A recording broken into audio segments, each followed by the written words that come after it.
मतदानासाठी रांगेमध्ये उभं केलं, हे पाप तुम्ही केलं। 90च्या घरातल्या मातेला तुम्ही तुमच्यासाठी वापरलं। तसा तेवढा मी निर्दयी नाहीये, कारण आमचं हिंदुत्व हे पितृदेव भव, मातृदेव भव, गुरुदेव भव हे सांगणारं आमचं हिंदुत्व आहे। आणि जास्त तुम्ही बोलण्याचा प्रयत्न करू नका।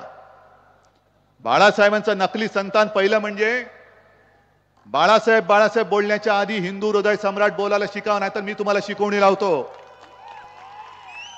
तुमची जीभ जर वळत नसेल हिंदू हृदय सम्राट बोलायला, तर माझा महाराष्ट्र ती वळून दाखवेल तुम्हाला हिंदू हृदय सम्राट कसं बोलायचं।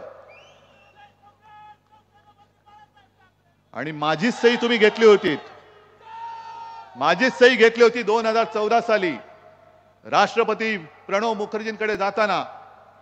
ज्याला आज तुम्ही नकली संतान म्हणताय, नकली माणसा, तेव्हा तुम्हीच माझी सही घेतली होती। आमचे पंतप्रधान पदाचे उमेदवार हे नरेंद्र मोदी असतील, 14 साली घेतली, 19 साली घेतली, लाज नाही वाटली तेव्हा माझी सही घ्यायला? आता उद्या 17 तारखेला मुंबईत येत आहेत, शिवाजी पार्कला येतील, बाळासाहेबांच्या स्मारकावरती जातील, नाग रगडतील, स्टेजवर जाऊन बाळासाहेबांची आठवण काढून ढसा रडतील। हो, ही नकली माणसं आहेत, बेअकली माणसं आहेत। उघड बोलतो, कारण मला जर नकली संतान म्हणत असाल तर तुम्ही सुद्धा नकली आणि बेअकली आहात। पण आता तुमची बूंद सी गई है, वो नौटंकी से नहीं आने वाली।